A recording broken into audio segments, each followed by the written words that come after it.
readily visible in ancient Egyptian art. When you see a boy or a man, you see a kind of a bottle on his head. That is not a bottle or not a white crown symbolizing Upper Egypt, as my colleagues and the scholars say. No, this is a gland in the human body known as the thymus, located behind the lungs. The thymus is most active when a baby is in utero. It continues to be active until puberty. Then it begins to shrink and is atrophied when we stop being fertile. It was a critical activator of consciousness. The red crown is another. It's the womb, the placenta, the thymus and the womb are connected for the cycle of life.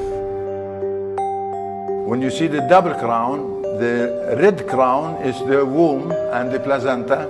The white crown is the thymus, who has its influence on the womb. That's the symbol of one of the glands.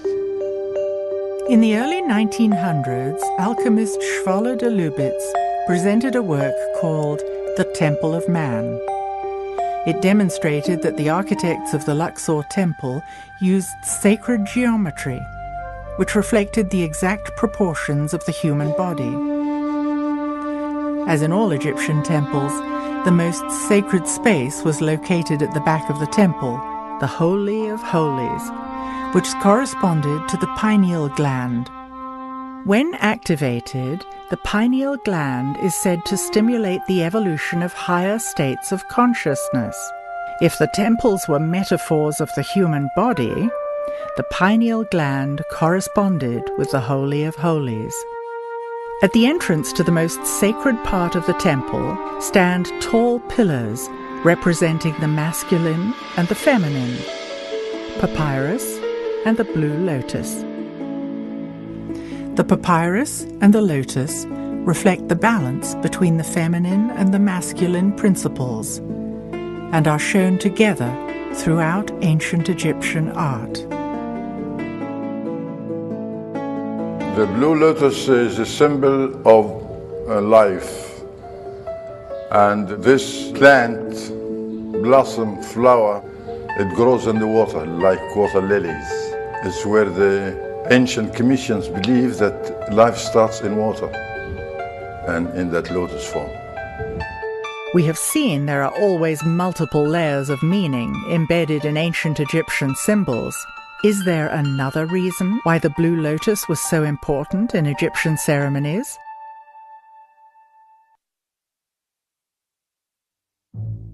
In ancient Egyptian art, we see countless instances of part animal, part human forms. What were the ancients trying to convey by these curious images? There's a technical term for such creatures that anthropologists use. They call them therianthropes, and that's from the Greek therion, which means wild beast, and anthropos, which means man. They're combinations of beast and man. It's not an accident that all of the gods of Egypt are therianthropic. They have, of course, fully human forms, but in most cases they also have forms that are part animal and part human. So you may consider Horus the head of a hawk and the body of a man. You may consider Sekhmet a lioness with a human body and a lion's head. Or Anubis, of course, the guide of souls, who is part jackal and part human. Egypt isn't the only place where these half-animal, half-human images have been found. Half a world away, we find clues to decode these mysterious symbols. Throughout the Amazon today, shamans working with the powerful visionary brew ayahuasca, a combination of two plants. Very frequently they will, after their visions, when they return to the normal alert problem-solving state of consciousness, they will actually sit down and, recollecting what they saw in the visionary state, will paint and draw the images that they saw. And the most common motif of these ayahuasca visions is the therianthrope, creatures that are part animal and part human in form. This specific characteristic of the ancient Egyptian gods is one of the things that tells me that our ancient Egyptian ancestors were using altered states of consciousness to explore the realms of spirit. Again, we see images of blue lotuses. Is there another, less obvious interpretation of this symbol? Altering of consciousness has been done by a variety of different methods and techniques, most commonly in shamanistic cultures. Still to this day, it's done by using hallucinogenic plants which, as it were, switch the receiver wavelength of the brain and allow us to tune in to other realities. Of course, there are a range of non-drug techniques, rhythmic dancing, certain kinds of music, certain kinds of spaces have an effect on human consciousness.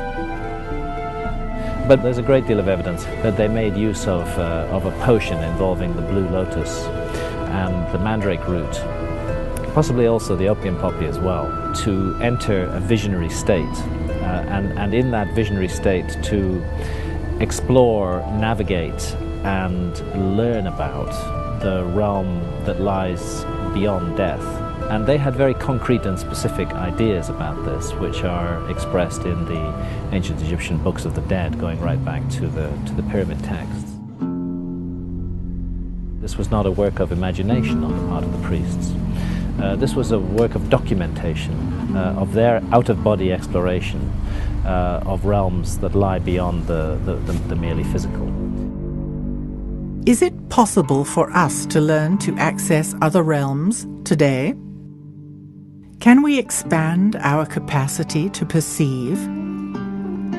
Do we need new ways to describe these phenomena?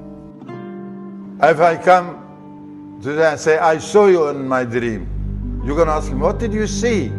Then I say the dream. Now, did I show you? The verb see is not there, because I did see you in my dream, but not with my eyes, because I was asleep. So how did that happen?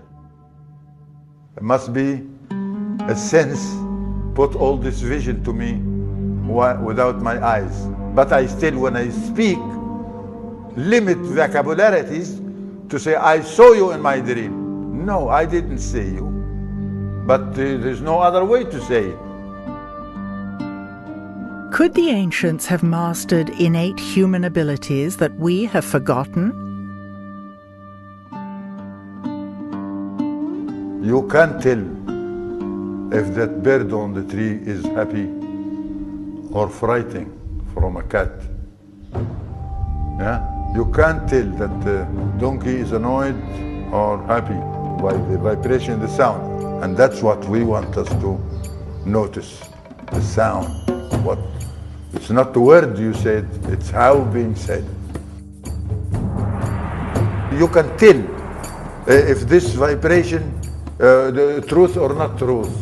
It's natural. Healthy people, they use all the senses, the full capacity of senses. The five senses, as we know them today, were symbolized by the scarab. And when you see the scarab, you are looking at a human skull, divided in three sides, three sections. The front head, symbolized by ancient people as seven openers, 2, 4, 6, 7. That is the front head. And these are the receivers. You see with, you hear with, you taste with, you know, everything. On the left side is the consciousness side, and that is the daily deeds digested every moment you look at things. But the other side is the subconscious side, something you are unable to explain what's going on. It seems clear that the ancients knew about the subconscious mind. They had the power to reach beyond the senses, something we began to be aware of with the writings of Freud and the advent of psychology in the early 1900s. Don't compare people of today like the people of the ancient days. The people of ancient days were healthy. They able to use the senses. We looking at things as a crippled people. We only have 5 senses. We're supposed to have 360 senses. 360, and only 5 is recognized. We got the glands of the sense, but we didn't use it. And any muscles you don't use, it shrinks, obviously.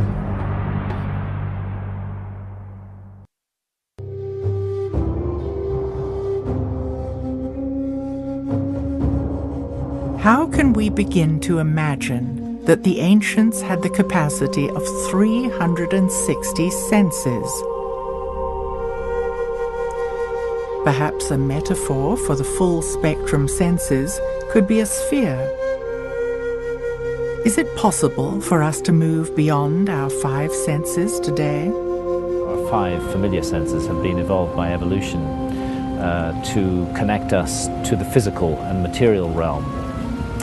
But we have, I like to think of it as a secret doorway inside our own minds, which can be opened in altered states of consciousness, through which we may project our consciousness into other realms and dimensions, and those then become accessible to us. Could it be that the ancient Egyptians were accessing supernatural realms through heightened perceptions that came from full spectrum senses?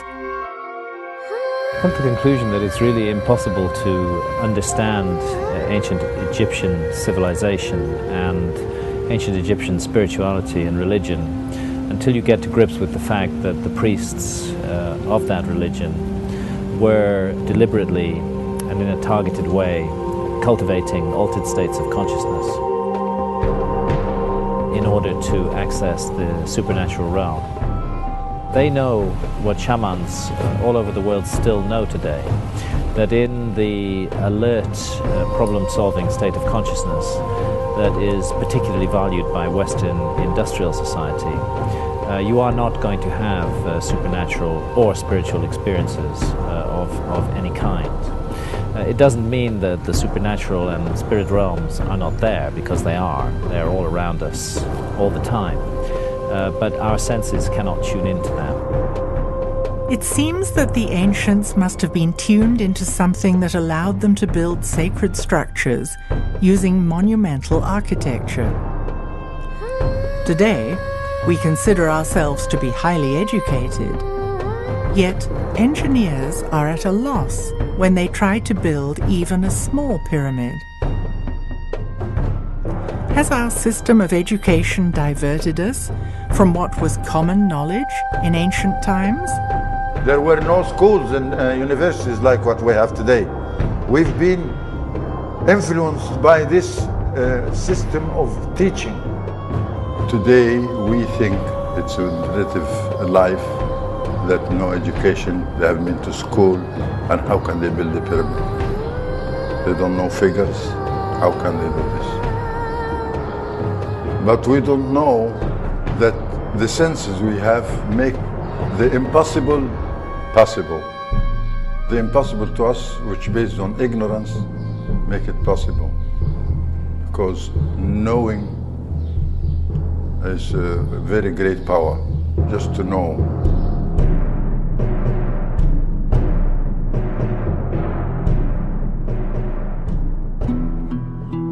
The most important ceremony for teaching the populace how to live well was the weighing of the heart. It reveals what the ancients believed happened in the moments after death. Initially, in the ceremony of the weighing of the hearts, the deceased would meet Anubis, who would say, "You're dead. Let's have your heart. We're going to weigh it against the feather of truth." If your heart was heavy, because you had done something immoral, you weren't allowed to go to the other side. So the populace learned that they had to be light of heart in order to live well. As ancient Egypt slipped into patriarchal ways of being and thinking, the old spiritual ideology became codified